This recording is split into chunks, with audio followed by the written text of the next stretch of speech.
أسعار تذاكر جولة مشاهدة الدلافين في مارينا بندر الروضة في مسقط، ورابط الحجز أونلاين هو اللي هنتعرف عليه من خلال الفيديو بتاعنا النهاردة، ولكن بعد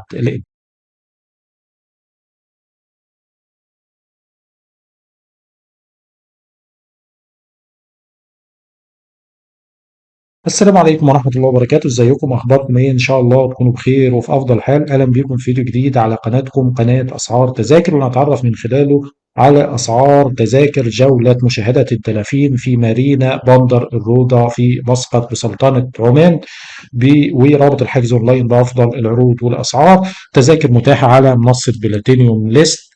برابط الحجز هسيبه لكم في وصف الفيديو في اول تعليق ان شاء الله. سعر التذكره 17 ريال عماني. لو في عندك سؤال او استفسار يا ريت تسيبه لنا في التعليقات واحنا هنرد عليه في اقرب وقت. والسلام عليكم ورحمه الله وبركاته.